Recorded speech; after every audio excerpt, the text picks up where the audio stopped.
সন্ধ্যা 6:35। শিলংয়ের একটি অডিটোরিয়ামে শত শত ছাত্রছাত্রী অপেক্ষা করছে একজন মানুষের জন্য। তার বয়স তখন 83 বছর। তবুও তার চোখে ক্লান্তি নেই, কণ্ঠে নেই দুর্বলতা। তিনি মঞ্চে উঠে বললেন, আজ আমরা কথা বলবো পৃথিবীকে আরো ভালো জায়গা বানানো যায় কিভাবে। তিনি জানতেন না কয়েক মিনিট পর এটাই হয়ে উঠবে তার জীবনের শেষ বক্তৃতা। কিছুক্ষণ পর তিনি হঠাৎ থেমে গেলেন, তারপর মঞ্চেই লুটিয়ে পড়লেন। সেই মানুষটি ছিলেন এমন একজন যিনি একদিকে ভারতের সবচেয়ে শক্তিশালী ক্ষেপণাস্ত্র তৈরির নেতৃত্ব দিয়েছেন, অন্যদিকে কোটি কোটি ছাত্রের কাছে ছিলেন সবচেয়ে প্রিয় শিক্ষক। কিন্তু প্রশ্ন হলো, একজন মানুষ কিভাবে একই সঙ্গে মিসাইল ম্যান এবং পিপলস প্রেসিডেন্ট হয়ে ওঠেন?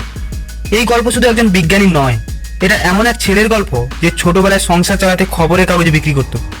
এটা এমন এক মানুষের গল্প যিনি বারবার ব্যর্থ হয়েও থামেননি। আর এটাই সেই গল্প যা প্রমাণ করে স্বপ্ন তখনই সত্যি হয় যখন আপনি স্বপ্ন দেখা বন্ধ করেন না। চলুন ফিরে যাই 1931 সালে ভারতের দক্ষিণ প্রান্তে সমুদ্রের ধারে ছোট্ট একটি দ্বীপে। আপনারা যদি আমার চ্যানেলে নতুন হয়ে থাকেন তাহলে চ্যানেলটি এখনই সাবস্ক্রাইব করে বেল আইকনটি প্রেস করুন যাতে কোনো ভিডিও মিস না হয়। 1931 সালের 15ই অক্টোবর, তামিলনাড়ুর রামেশ্বরম। সমুদ্রে ঘেরা শান্ত একটি দ্বীপ। সকালবেলা মন্দিরের ঘন্টা বাজে, একটু পরে শোনা যায় আজানের সুর। হিন্দু তীর্থযাত্রী আর মুসলিম জেলে পরিবার সবাই একই এলাকায় বসবাস করত। এই পরিবেশে জন্ম নেন এক ছোট্ট ছেলে, নাম আবুল পাকির জৈনুল আবেদিন আব্দুল কালাম। তার বাবা জৈনুল আবেদিন ছিলেন একজন নৌকার মালিক এবং স্থানীয় মসজিদের ইমাম। মা আসিয়ামা ছিলেন গৃহিণী। একসময় তাদের পরিবার ধনী ছিল, জমি ছিল, ব্যবসা ছিল। কিন্তু সময় বদলে যায়, ব্যবসা ভেঙে পড়ে। কালাম যখন বড় হচ্ছেন তখন তাদের সংসারে অর্থের খুব অভাব। কিন্তু একটা জিনিসের অভাব ছিল না, সেটা হলো সততা আর পরিশ্রম। ছোট্ট কালাম খুব ভোরে ঘুম থেকে উঠতেন। সূর্য ওঠার আগে খবরের কাগজের বান্ডিল কাঁধে নিয়ে বেরিয়ে পড়তেন। সবখানে কাগজ পৌঁছে দিয়ে তারপর স্কুলে যেতেন। ভাবুন তো, যে বয়সে অনেক শিশু খেলাধুলা করে সেই বয়সে কালাম সংসারের দায়িত্ব কাঁধে তুলে নিয়েছিল। তবুও তিনি কখনো পড়াশোনা ছাড়েননি, বরং ক্লাসে সবসময় প্রশ্ন করতেন। কোনো বিষয় বুঝতে না পারলে বারবার জানতে চাইতেন। তার শিক্ষকরাও বুঝতে পেরেছিলেন এই ছেলেটা অন্যরকম। একদিন তার বিজ্ঞান শিক্ষক ছাত্রদের নিয়ে সমুদ্রের ধারে গেলেন। সেখানে তিনি আকাশে উঠতে থাকা পাখিদের দেখে বুঝিয়ে দিলেন ডানা কিভাবে বাতাসকে ব্যবহার করে উড়ে। সেদিন অন্য ছাত্ররা শুধু পাখি দেখেছিল, কিন্তু কালাম দেখেছিল নিজের ভবিষ্যৎ। সেদিনই তার মনে জন্ম নেয় আকাশ জয়ের স্বপ্ন। তিনি ঠিক করেন একদিন তিনিও উড়োজাহাজ নিয়ে কাজ করবেন। কিন্তু সামনে তখন ছিল অনেক কঠিন পথ। স্কুল শেষ করে তিনি ভর্তি হলেন সেন্ট জোসেফ কলেজে। সেখানে পদার্থবিজ্ঞান পড়লেন। এরপর মাদ্রাস ইনস্টিটিউট অফ টেকনোলজিতে ভর্তি হয়ে বেছে নিলেন অ্যারোনটিক্যাল ইঞ্জিনিয়ারিং। এখন তার লক্ষ্য আরো পরিষ্কার, তিনি ভারতীয় বিমান বাহিনীর ফাইটার পাইলট হতে চান।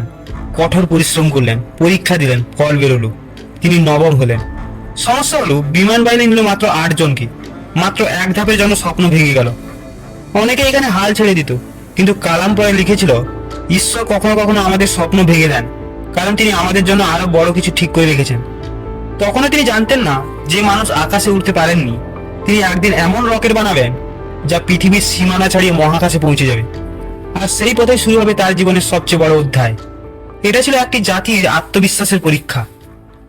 ফাইটার পাইলট হওয়ার স্বপ্ন ভেঙে যাওয়ার পর অনেকেই ভাবতেন এই ছেলেটার গল্প হয়তো এখানেই শেষ। কিন্তু জীবনের সবচেয়ে বড় সত্য হলো, অনেক সময় যে দরজা বন্ধ হয়ে যায় তার উপাশেই লুকিয়ে থাকে আরো বড় একটি পথ। 1958 সালে আব্দুল কালাম যোগ দিলেন defence research and development organisation অর্থাৎ ডিআরডিওতে। শুরুতে তার কাজ ছিল একটি ছোট হভারক্রাফটের নকশা তৈরি করা। পরে সেনাবাহিনীর জন্য হালকা হেলিকপ্টার প্রকল্পেও কাজ করেন। কাজ ছিল, অভিজ্ঞতাও বাড়ছিল, কিন্তু তার মনে সবসময় একটা প্রশ্ন ঘুরত, আমি কি সত্যি এটাই করতে চাই? তিনি শুধু একটি যন্ত্র বানাতে চাননি, তিনি এমন কিছু করতে চেয়েছিলেন যা ভারতের ভবিষ্যৎ বদলে দেবে। এরই মধ্যে আসে জীবনের আরেকটি বড় সুযোগ। 1963 সালে তাকে প্রশিক্ষণের জন্য পাঠানো হয় যুক্তরাষ্ট্রের নাসায়। সেখানে তিনি প্রথমবার কাছ থেকে দেখলেন কিভাবে একটি আধুনিক মহাকাশ কর্মসূচি পরিচালিত হয়। প্রতিটি পরীক্ষা, প্রতিটি হিসাব, প্রতিটি ছোট্ট সিদ্ধান্ত সবকিছু ছিল নিখুঁত পরিকল্পনার অংশ। ভারতে ফিরে এসে তার মনে একটাই চিন্তা, একদিন ভারত নিজের রকেটে নিজের উপগ্রহ মহাকাশে পাঠাবে। ঠিক সেই সময় ভারতীয় মহাকাশ গবেষণা সংস্থা ইসরো একটি বড় স্বপ্ন নিয়ে এগোচ্ছে। 1969 সালে আব্দুল কালামকে ডাকা হলো ইসরোতে। তার হাতে তুলে দেওয়া হলো ভারতের প্রথম স্যাটেলাইট লঞ্চ ভেহিকল SLV-3 প্রকল্পের দায়িত্ব। এটা শুধু একটি রকেট ছিল না, এটা ছিল ভারতের আত্মবিশ্বাসের পরীক্ষা। প্রায় 10 বছর ধরে হাজার হাজার বিজ্ঞানী, প্রকৌশলী এবং প্রযুক্তিবিদ দিন রাত পরিশ্রম করলেন। অবশেষে এলো সেই দিন, 10ই আগস্ট 1979। শ্রীহরিকোটার লঞ্চ প্যাডে দাঁড়িয়ে আছে SLV-3। চারিদিকে উত্তেজনা, কাউন্টডাউন শুরু হয়েছে। ঠিক তখনই কম্পিউটার একটি সতর্ক বার্তা দিল, লঞ্চ বন্ধ করার পরামর্শ। কন্ট্রোল রুমে নেমে এলো নীরবতা। সবাই তাকিয়ে আছে একজন মানুষের দিকে, তিনি আব্দুল কালাম। বিশেষজ্ঞরা দ্রুত তথ্য বিশ্লেষণ করলেন। তাদের মত ছিল ঝুঁকি খুব বেশি নয়, লঞ্চ চালিয়ে যাওয়া যেতে পারে। কঠিন সিদ্ধান্ত নিতে হলো কালামকে।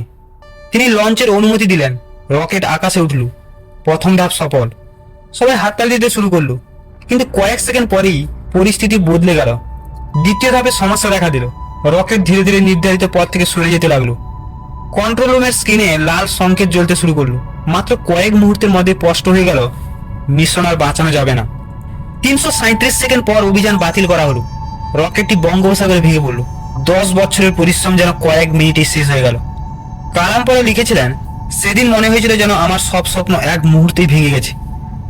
এরপর শুরু হলো সংবাদ সম্মেলন। সবাই অপেক্ষা করছিল ব্যর্থতার দায় কার উপর চাপানো হবে। কিন্তু ঠিক তখনই এমন একটি ঘটনা ঘটল যা কালামের পুরো জীবন বদলে দেয়। ইসরোর প্রধান সতীশ ধাওয়ান নিজেই সাংবাদিকের সামনে দাঁড়ালেন। তিনি বললেন, এই ব্যর্থতার সম্পূর্ণ দায় আমার। আমাদের দল আরো ভালো প্রস্তুতি নিয়ে ফিরে আসবে। একবারও তিনি কালামের নাম উচ্চারণ করলেন না, একবারও নিজের দলের কাউকে দোষ দিলেন না। সেদিন কালাম বুঝেছিলেন, একজন প্রকৃত নেতা ব্যর্থতার সময় নিজের দলকে সামনে ঠেলে দেন না, তিনি নিজেই ঢাল হয়ে দাঁড়ান। এরপর শুরু হলো নতুন প্রস্তুতি। পুরো দল আবার কাজে নেমে পড়ল। দিন রাত, মাসের পর মাস, একটাই লক্ষ্য, আবার চেষ্টা করতে হবে। অবশেষে হলো 18 জুলাই 1980। একই লঞ্চ প্যাড, একই দল, কিন্তু এবার সবার চোখে ছিল একটি নতুন আত্মবিশ্বাস। কাউন্টডাউন শেষ হলো। SLV-3 আবার আকাশে উঠল। কন্ট্রোল রুমে নিস্তব্ধতা। কয়েক মিনিট যেন কয়েক ঘন্টার মতো লাগছিল। তারপর কম্পিউটার স্ক্রিনে ভেসে উঠল সেই বার্তা, রোহিণী উপগ্রহ সফলভাবে পৃথিবীর কক্ষপথে স্থাপিত হয়েছে। পুরো কন্ট্রোল রুম করতালিতে ফেটে পড়ল। কেউ আনন্দে কেঁদে ফেললেন, কেউ একে অপরকে জড়িয়ে ধরলেন। আর আব্দুল কালাম, তিনি শুধু নীরবে আকাশের দিকে তাকিয়েছিলেন।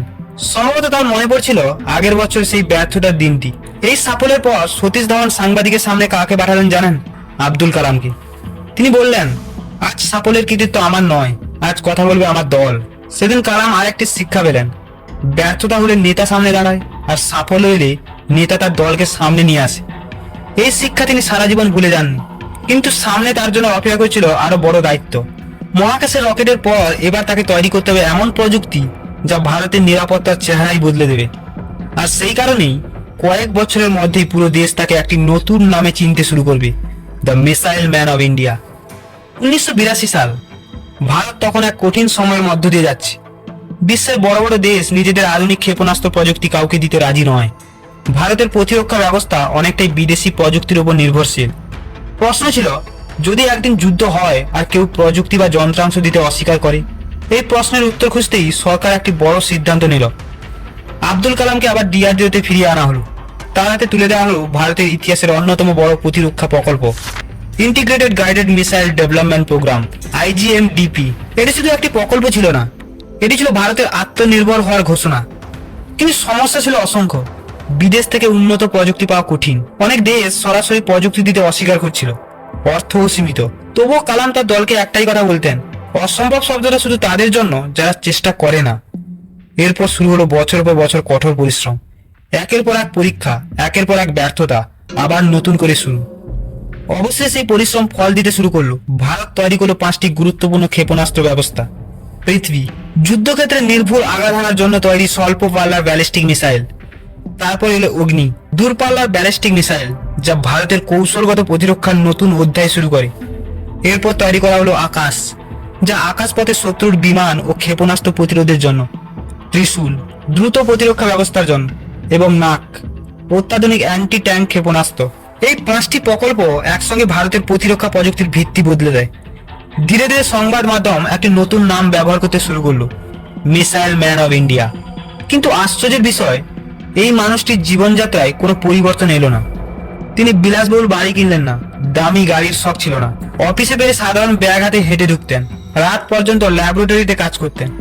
অনেক সময় নিজের দলের সঙ্গে ক্যান্টিনে বসে সাধারণ খাবার খেতেন। তিনি বিশ্বাস করতেন, নেতা মানে আদেশ দেওয়া নয়, সবার সঙ্গে কাঁধে কাঁধ মিলিয়ে কাজ করা।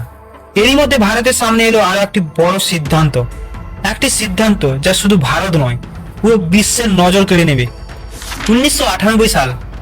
রাজস্থানের থর মরুভূমি, পোখরান পরীক্ষা ক্ষেত্র, চারিদিকে কড়া নিরাপত্তা। পুরো অভিযান এতটাই গোপন ছিল যে অনেক কর্মকর্তা শেষ মুহূর্ত পর্যন্ত জানতেন না ঠিক কি হতে চলেছে। আব্দুল কালাম এবং তার সহকর্মীরা দিন রাত কাজ করছিলেন এক ঐতিহাসিক পরীক্ষার জন্য। 11ই মে 1998 মরুভূমির নিচে স্থাপন করা হয় পারমাণবিক যন্ত্র। কয়েক মুহূর্তে পর একটি প্রচন্ড বিস্ফোরণ, তারপর আরেকটি। পৃথিবী যেন কেঁপে উঠল। কয়েকদিন পর 13ই মে আরো দুটি সফল পরীক্ষা সম্পন্ন হলো। ভারত আনুষ্ঠানিকভাবে জানিয়ে দিল তারা এখন একটি পারমাণবিক অস্ত্রধর রাষ্ট্র। দেশ জুড়ে আনন্দের ঢেউ ছড়িয়ে পড়ল। অনেকে এটিকে ভারতের আত্মবিশ্বাসের নতুন সূচনা বলে মনে করলেন। কিন্তু এই সাফল্যের পরও কালামের ব্যক্তিগত জীবনে খুব বেশি পরিবর্তন এলো না। তিনি আগের মতোই সাধারণ পোশাক পরতেন, ছাত্রদের সঙ্গে কথা বলতে ভালোবাসতেন, বিজ্ঞান নিয়ে স্বপ্ন দেখতে শেখাতেন। হয়তো তখনও তিনি জানতেন না কয়েক বছরের মধ্যেই ভারতের মানুষ তাকে আর একটি সম্পূর্ণ নতুন পরিচয় দেখতে চলেছে। তিনি আর শুধু একজন বিজ্ঞানী থাকবেন না, তিনি হয়ে উঠবেন এমন একজন রাষ্ট্রপতি যাকে মানুষ আজও ভালোবেসে মনে রাখে, পিপলস প্রেসিডেন্ট। 2002 সাল, ভারতের রাজনীতিতে তখন উত্তেজনাপূর্ণ সময়। রাষ্ট্রপতি নির্বাচন সামনে। সাধারণত এই পদে প্রার্থী নির্বাচন নিয়ে রাজনৈতিক দলগুলোর মধ্যে তীব্র মতবিরোধ দেখা যায়, কিন্তু এবার ঘটল এক ব্যতিক্রম। একজন মানুষকে সমর্থন জানালো শাসক দল, আবার বিরোধী দলের বড় অংশ তার নামের বিরোধিতা করলো না। অদ্ভুত ব্যাপার হলো, তিনি কোনো রাজনীতিবিদ নন, তিনি কোনো বড় রাজনৈতিক পরিবারের সদস্যও নন। তিনি একজন বিজ্ঞানী, একজন শিক্ষক, আর একজন স্বপ্নদ্রষ্টা। সেই মানুষটি ছিলেন ডক্টর এপিজে আব্দুল কালাম। নির্বাচনে জয়ী হয়ে তিনি ভারতের 11তম রাষ্ট্রপতি হলেন। দেশের সর্বোচ্চ সাংবিধানিক পদে বসেও তিনি নিজেকে কখনো সাধারণ মানুষের থেকে আলাদা ভাবেননি। রাষ্ট্রপতি ভবনে তার প্রথম দিকের সিদ্ধান্তগুলো ছিল খুবই আলাদা। তিনি চাইতেন এই বিশাল ভবন শুধু রাষ্ট্র নেতাদের জন্য নয়, ছাত্রদের জন্য উন্মুক্ত হোক। তিনি বিশ্বাস করতেন আজকের শিশুদের মধ্যেই আগামী ভারতের ভবিষ্যৎ লুকিয়ে আছে। তাই প্রায় দেশের বিভিন্ন প্রান্ত থেকে আসা ছাত্রছাত্রীদের সঙ্গে তিনি সরাসরি দেখা করতেন। অনুষ্ঠান শেষ হওয়ার পরও তিনি তাড়াহুড়ো করে চলে যেতেন না, বরং বলতেন যার প্রশ্ন আছে হাত তুলো।